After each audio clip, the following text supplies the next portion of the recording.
All right, welcome to another week of the Collector Car Podcast. A lot of fun stuff happening. Just came back from Scottsdale where there's some really cool sales going on. I will recap some of those in next week's podcast. And where am I going to be next? Well, actually, I'm kind of staying in the office here for a little bit. I believe my next trip will actually be to Cavallino Classic down in Boca Raton. So if you're going to be down there, be sure to check me out. Look me up. I will be judging Ferraris. So where am I off to next? Next, I'm off to Boca Raton, Florida for Cavallino Classic. It's moved locations for at least 1 year, so I'm looking forward to seeing what's going on there.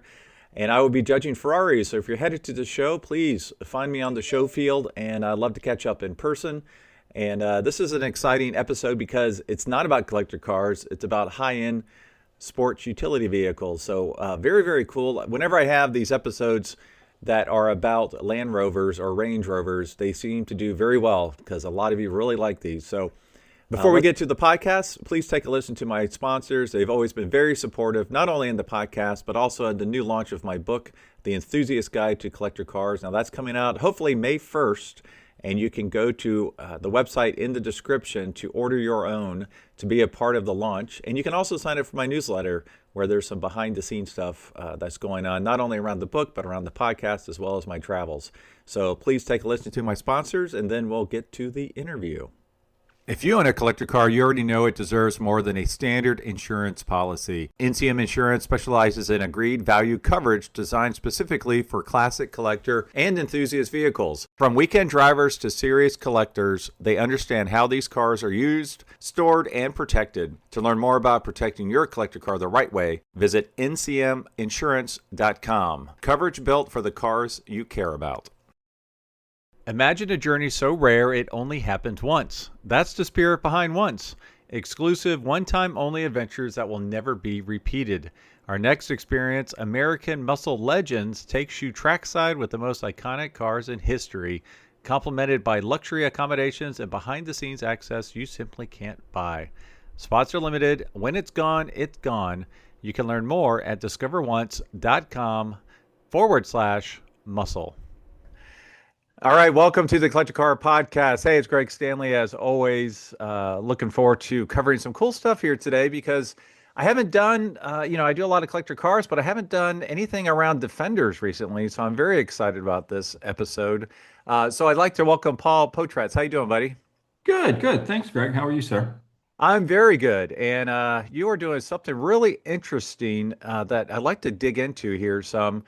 So if you would, tell us a little bit about what you do now, specifically around Helderburg Defenders, and we can dig into it a little bit. All right. So I think the really when people ask me what exactly are we, and I consider us more of a design house, and so we do low volume, and it's really a design led development of the classic Land Rover Defender. So they're all 25 years old plus, but we take a totally different direction than probably anybody else has ever heard or any of the other people that are in the market. Now, I love this because I'm assuming, now correct me if I'm wrong here, but the reason you chose Defender, I did look on your website a little bit. You have a love from a young age for Defenders, but I would imagine it's also because it's such a iconic and timeless design, almost ageless, I would imagine, right? It's exactly how I really describe it as timeless. And it goes back really deep because my father was really drawn to anything that was British. So I grew up with everything British. I mean, everything from his three-speed bicycle that I would ride on the back in the very comfortable seat when could barely walk, to the point that his boots, his clothing, the cars. So growing up in his shop, it was often that I would see Jaguars and Aston Martins and Range Rovers. I mean, that's the life that I grew up in. And so I don't know if that's what really caused it, but I just love the British design, the British personality, and just the way the Brits really put things together. I mean, we won't get into the other part of the Brit stuff that we maybe don't like, but that's the part that we fixed. Right, right. Yeah, and I know it is such an iconic design and not to draw a direct parallel, but you think about Singer and their Porsches, they picked the generation of Porsches that they could make, you know, uh I guess, build on that iconic design and make it their own from a design, performance, engineering perspective. And it seems like you're doing something similar. So tell us, what is a Helderberg Defender, and kind of like, what do you start with, and what do walk us through that process of taking, maybe the donor, sport ute, and then what do you do to it to make it a Helderberg Defender? Right. Exactly. And I mean, and that is a good way. I mean, a lot of our clients also own singers and they also add a Helderberg or multiple Helderbergs because it seems like they just can't invest in one. But, and that's the direction that we have taken. So we do start with, they have to be 25 years old or older to be able to come into the country legally. That's the first point. But we're very specific in the donors that we find. So we only work with original left-hand drive. And a lot of people think as a Defender as a right-hand drive. And that was the vast majority of the ones being built. So I'm sourcing them from Italy, Poland, France, Germany, countries that are original left-hand drive. And I guess you could say that it's getting harder and harder to source those because they simply didn't make as many of left-hand drives as they did right-hand drive. So we source that, we bring that to our shop. Our shop is, in fact, in England. I mean, we went there a number of years ago because I used to build them stateside. And it just simply didn't make sense for a number of different reasons. One, I was having to ship all the parts over because I spent a lot of time in England. And that's where I went, my past life, my past career, because cars were my stress relief, my hobby. But I would go there a lot and work with craftsmen and design everything from cylinder heads to intercoolers to door hinges to exhaust systems. I mean, the list goes on. And so I'm shipping all those parts over to build the trucks and then finding the guys that to put them together. While they were good, they weren't great Mm. because they were used to Ford and Chevy and, American cars. And a Defender is much, much different. It's much more difficult, much more time consuming because it has so many more parts. And so I ended up moving operations over to England because my best friend has a property there. We built a shop, 28,000 square feet, and was fortunate that Land Rover, when it was bought by Tata Motors, they moved Defenders to Slovakia and left some displaced workers, which gave Mm. us the opportunity to hire these craftsmen. That's what they grew up with. That's what they've known. Hmm. And even our painter came from Formula One Red Bull UK. So it just seemed like all the stars aligned for us to build there. But when we first started out, I mean, we were doing the typical build process years ago, meaning that we were buying parts off of the shelf and we just kept on progressing and saying, all right, well, we need to mill this part, or we need to find a shop that was supplying some type of a performance part for some type of manufacturer. And piece by piece, I mean, we've redone everything from body panels to cylinder heads, exhaust systems, suspension systems, steering systems. And it makes it, we keep that iconic and also that collectible value. And, but we keep the soul to it also. So it's like a fine line. And that's what a Helderberg is. It's just a very refined classic Land Rover that is still numbers matching and is brought right to the line of where it could be considered a resto mod, but it's not. Okay, no, that's great. Now, I haven't asked this yet, but where does the name come from? The name, simple enough. My previous life, I like to share my hobbies, and but I didn't want to share the hobbies where my employees would see it because they would want to raise, and I didn't want my clients to see it because they'd feel like they were paying me too much. So I came up with the name, and the name just seemed to resonate because I didn't want to use my last name, Potratz. And so that was my alias social media profile to share, everything that I'm passionate about. So that's how it started. And I was never intending to start offering my toys, more or less on a mass market. But when COVID happened, it just something magical happened. I mean, I wasn't going to the office anymore, as no one else was. And I did a cross-country road trip in one of my builds.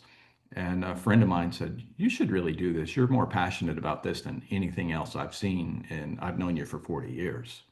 And that's how it really all started. That's And then amazing. So, how many personal builds did you do before you explored it as a business?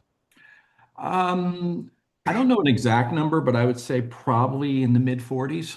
Oh my goodness. Wow. Yeah. Okay. And but the personal builds, I mean, the vast majority of those was the classic Land Rovers, but I was also doing classic Porsches, Alfa Romeos, and so there's some of those design elements that we did, and really not design, but the performance elements that we did for, these really outlandish, no red line Porsches that we built. And I took some of those elements and built them into the Defenders. But yeah, I would say at least 35 of them were Defenders. And it was basically like a really bad addiction. And it's even worse now. Well, at least you're making it a business now. So, you know, you can Yeah. indulge, say, hey, it's my business, you know? Well, that's the way I justified it to the wife. I mean, my wife always laughs. Anytime I would go to get something, I'd always tell her how it was going to be an investment. And she's like, all right, whatever. Well, I love everything you're doing with these because I'm pulling up the Nixon commission right now, and this is absolutely stunning. Now, it looks like you do offer, it comes with what, a 3.5 diesel, but you do have a V8 conversion. Is that right? In reality, in truth, yes, I offer the opportunity to talk to individuals about the V8 conversion, but the chances of me taking a commission on like that is pretty slim because I feel it's just silly Hmm. and for a number of different reasons. And but it allows me the opportunity to educate someone and explain why the diesel is a superior engine. And I mean, with the diesels, I have three different levels. I have the original 300 TDI 2.5 liter, which Land Rover did. And then we have the 300 TDI 2.8 liter, which has our own custom internals where we've done crankshafts, we've done connecting rods, and everything else that takes it to a completely different level. And then we have we base it off of a turbo diesel, which is a TD5 5-cylinder. And then that one has our own computer, our tuning, our internals, everything on it is our exclusive design that makes all of these very drivable. But you don't, and all of those power plants were engineered for the Defender. So you're not giving up anything, you're just completely gaining everything. There's a lot of individuals, if you watch videos, you'll hear how they're underpowered and they're slow when it comes to Defenders. But that was by design because they were built as farm trucks. So the whole idea was to be able to put your calf in the back and haul it across the field, whether you're in Wales or whatever. It was a work truck. So it was built exclusively for torque, not speed. But Range Rover, which was known as the family vehicle, had the same exact engine, but the Defender engine was detuned and the Range Rover was not. So different purpose. And I think it really comes to the difference. Do you want a mountain bike or a road bike if you do the same comparison? And that's what we've done is we've completely retuned everything from the engine, the transmission, the transfer case, the front and rear differentials, all of that. Wow, that's incredible. Yeah, and I know that, once you experience a diesel the way it's meant to be experienced, you really want to stay with that powertrain, correct? Yeah, and the beauty of the diesel too, it's not like a modern day diesel where you have to use the DEF fluid, the diesel exhaust fluid that you have to add, and you don't have any of those inconveniences. Hence, it's 25 years old plus. But you have all the modern elements, power. So you've got the torque, you've got the horsepower, you've got the drivability.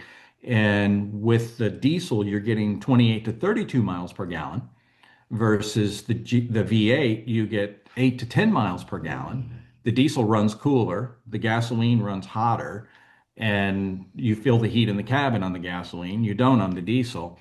But I really look at it, do you want, a real Patek Philippe or do you want a fake replica Patek Philippe? And whenever you put a V8, a GM V8 in there, it's not real anymore.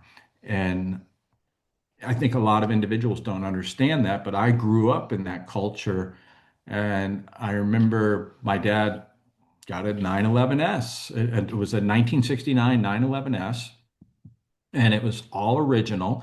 And that was one of my vehicles. I mean, it was a basket case. And of course, what did I do? What every other teenager would do. I pulled the engine out and went to the larger, the 3.2 liter. If I would have left that all original, that Yeah. vehicle would be worth $250,000 versus being worth 70,000. And Yeah.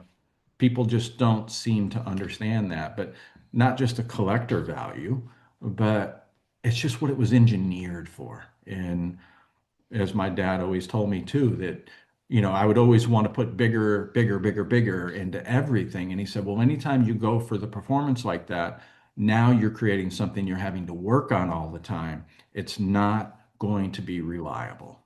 And Right. that's the truth. I Yeah. mean, even though people think GMV8, oh, that's reliable. Well, no, it's not. Well, I must say, I'm looking at some of your past builds and they're absolutely fantastic. They're unbelievable. And it's so many different configurations, four door, two door, you got the truck bed, you've got the exterior outside roll cage. Walk me through the commission process. So if someone would like to learn more, the description or the podcast link will be in the description. But yeah, walk us through the commission process for one of these builds. Yep. So what we do is we are, I guess you could say, for lack of a better word, we limit the production. So we do an interview process first. We talk to the individual and we see how are they going to use it? How long do they plan on using it? How long do they normally keep their vehicles? And as we go through that process, we decide are they a good fit for us or not? And then what are they do, what do they want with it? So if they start asking questions, can I get a push button start? Can I get retracting running boards? Can I get that take, or can I get a body kit? If they start asking those questions, then I know purely they're not for us. Right. And there's plenty of builders out there that will do that. And I'm a big believer in just because we can do things doesn't mean that we should have restraint when we're doing a design. So it really starts with a conversation. I want everyone to be a one of one. And as you look on the website, I think you can clearly see that every build is unique. And that's what Helderberg's known for is a one of one commission. And we talk through it and I work with them on design, whether they come here to, one of my properties or we do it over the phone. But we talk about, how many individuals are in their family, how are they going to drive, what type of road trips, what appeals to them style wise, colors. So we make it specifically unique for them, one of one. And then we start with a 50% deposit that holds in their build slot. And then we'll start that process, but it goes all the way down to just a bare frame.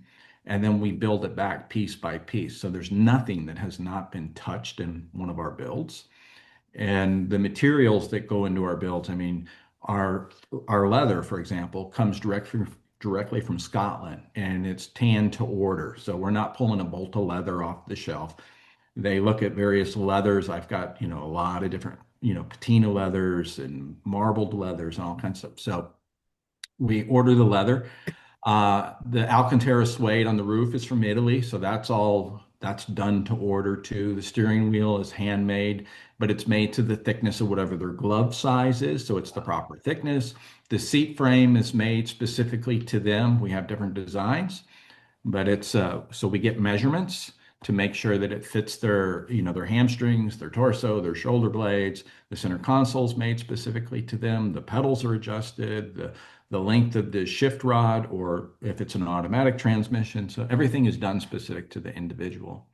And as we go through the build process, we, invite them to come visit our shop in England. So we're about an hour and a half out northwest of London. And they just become part of the process. We don't really talk about timelines because this type of process really cannot be rushed, Mhm. but generally it is a little over a year to as long as 2 years. Definitely, we've done some really unique builds where we've got some really interesting interiors that's gone in that were private builds that the client didn't want us to share it. That took 3 years. Oh, wow. And yeah, so it can take some time. And and then it just starts to come together, and then it's completed, and then it comes to, you know, generally it comes to where I'm at in the Ozarks, or because I don't spend as much time in New York because it's too cold there. And I spend time with it, and I drive it, I photograph it, and then the audio all gets installed here, and Now, we deliver it. I noticed there's quite a array of colors that have you've had in the past. Have you ever said no to a color? Absolutely. Yes. And it wasn't that I said no to a color, it was that I said no to a lack of a color. Mm. Hmm. So I've had a couple individuals come to us and say, I want you to paint it Raptor.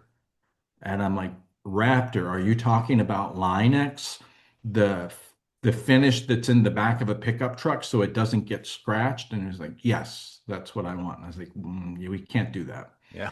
because I am all about color. I mean, if anybody looks at the vehicles that I've had in the past or the way I dress, it's all about color.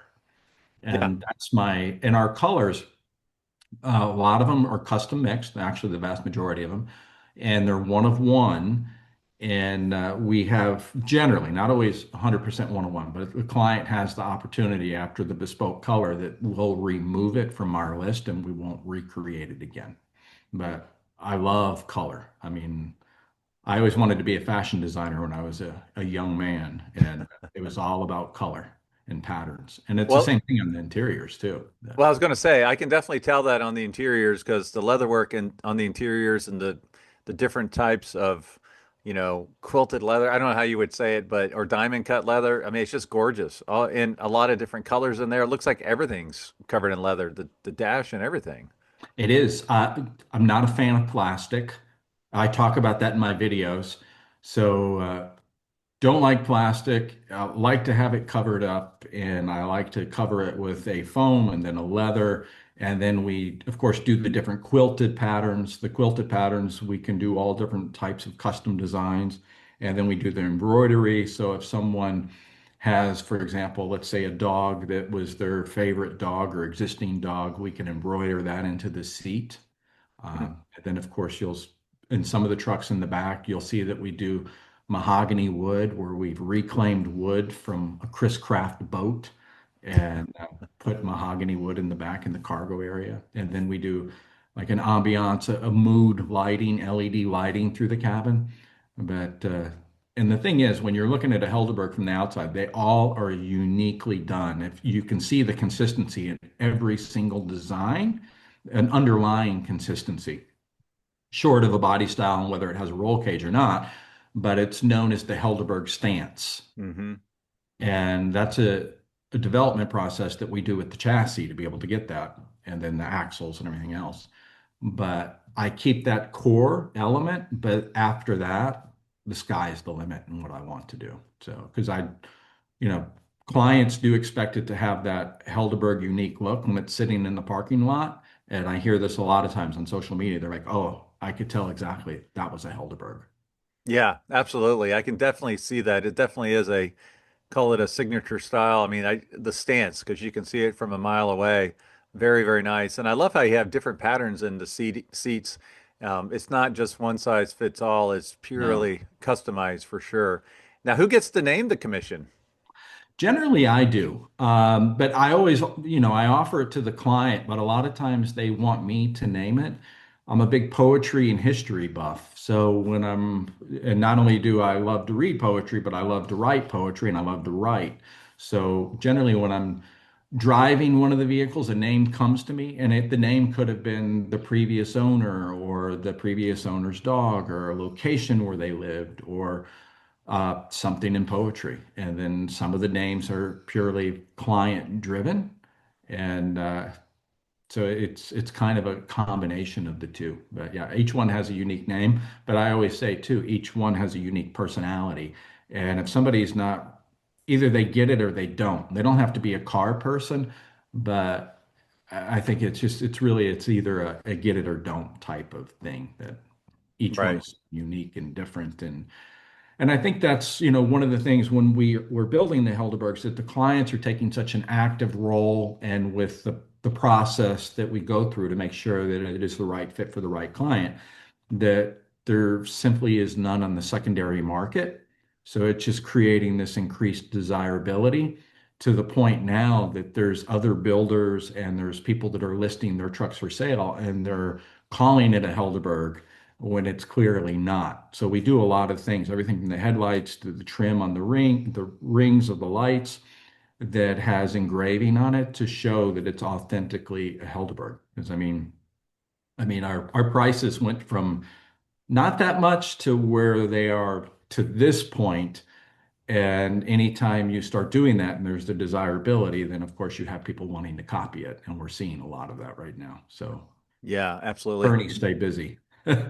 Yeah. So you brought up a couple things there. First off, what is the average price point? I know it varies wildly based on, I don't know about wildly, but obviously based on, the donor vehicle they have to be by, but also configuration. What's the approximate price point?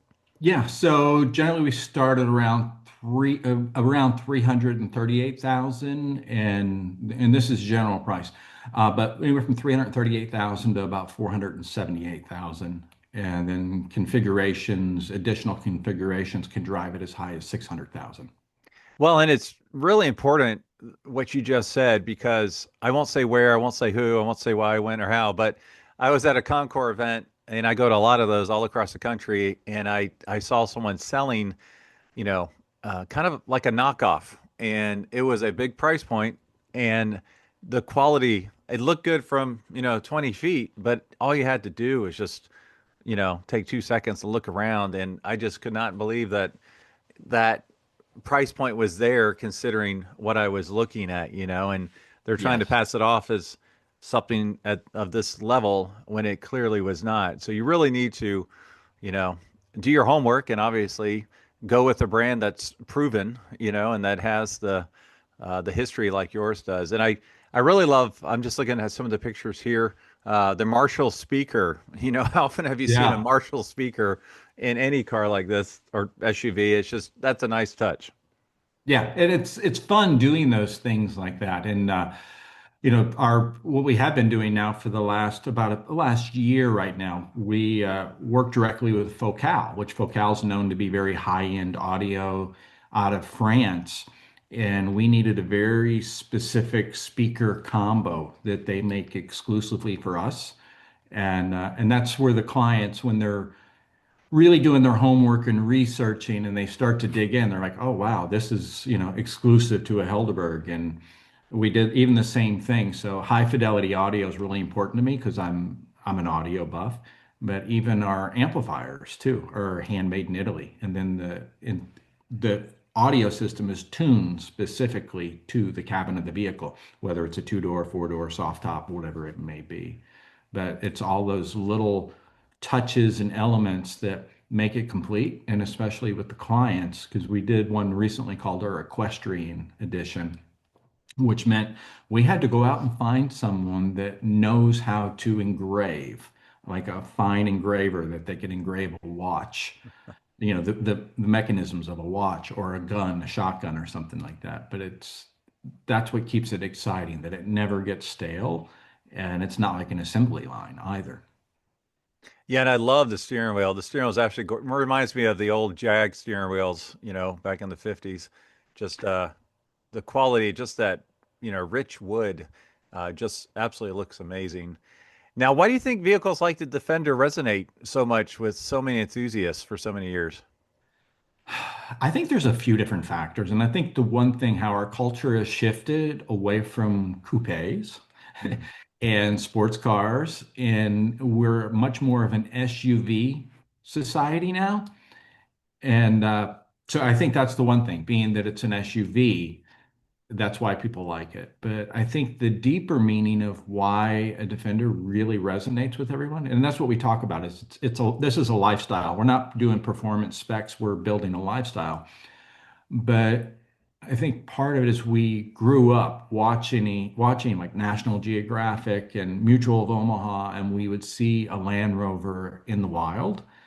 And subconsciously, I think with that Land Rover, that it evokes a sense of adventure. And the more that we're being involved with AI and we don't know what's real and what's not, and driving a vehicle that, that we have to be careful that we stay in the lanes, otherwise it's, pestering us. And I think that people just want that analog experience and the sense of adventure, even if they're just driving to the store, that it allows them to kind of escape from all the noise for a few minutes. And I think that's why it's made it so popular.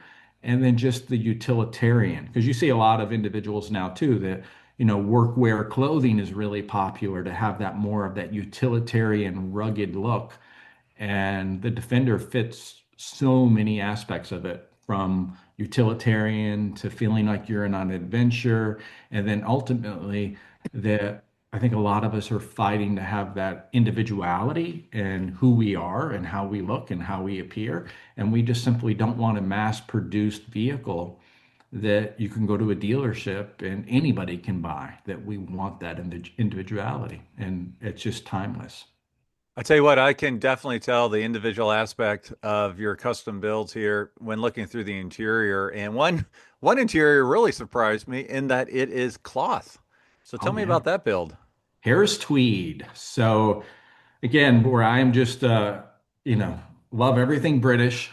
And anytime I can pull something in that is authentically, whether it's British, Scottish, that's what I'm doing. So I met the client and he had a blazer on and instantly I spotted and I was like, oh, you have a black watch, Harris tweed. And he's like, oh yeah, you know your fabrics. And I was like, of course I do. And I said, why don't we do a Harris tweed interior? We won't do black watch because it'd be too dark. Instead, we'll do much more of a British pattern that is looks much like a gentleman would wear if he is going out on a shoot on a drive, and meaning pheasant hunting. And he's like, "Oh, I love that idea. Can you do that?" And I was like, "Absolutely, we can do that." So we did the Harris tweed, and then I did a interesting combo with the leather too. And the leather that's in there is the same color as the leather that they use on a shotgun case for a Holland and Holland. Oh, wow. Wow. That's very cool. Just stunning. Just flipping through the pictures, just absolutely stunning work you're doing there. Now, as I close, I have two more questions. All right. One car related, one not. But is there a cool car in your garage that is kind of like an enthusiast type car? Yeah, I would say so. There's probably a few actually. I What's mean, the one that gets driven the most? the one I drive the most though really is definitely my the name of it's Dragon, which is it's a 130, which is a pickup truck, and it's in a very vibrant, deep golden. It's like a gold. It is a gold. It's gold. I drive that the most. And for the simple reason that I have a bad habit of sometimes getting on the phone, not paying attention, and running over curbs or doing something like that. So I don't drive my sports cars as much anymore. And just for the simple fact that if I run over a curb or a shopping cart, it's not a big deal in my 130 pickup truck because it's an absolute beast. And honestly, I do love seeing everyone smile because when I pull up, people just come right to me and start asking questions. And I always love how polite they are. And they always say, do you mind if I take a picture? And then I'm always saying, you want to sit in it? Let me take your picture. So that's my favorite, I would say, is the 130 pickup truck. Okay, you mentioned sports cars. Can you share one, maybe a Porsche that is in your garage? I'm assuming there's a Porsche there somewhere. Oh, yeah, definitely. So, yeah, there definitely is. It would be my 1972 Porsche. That I did. It was a complete rust bucket, so it's primarily carbon fiber, but it looks all original because it doesn't have the, no body kits, nothing. So it's a narrow body, long hood, of course. And I did it in leaf green because leaf green was a color that they offered. Porsche did in 1972. However, no one chose leaf green as a color. They didn't feel it was fitting for a Porsche, but Mercedes had leaf green as a color, and so did Jaguar. And that was their popular color on those two cars, but it wasn't for a Porsche. And I just love leaf green, and I just feel like it's a timeless color. And of course, my interior is custom that we did. So yeah, and that's one that I drive in the rallies, and Okay. it turns heads. Oh, I bet. I bet it does. Well, actually, I didn't realize this, but I do have another question for you before I get Okay. to the non-car one.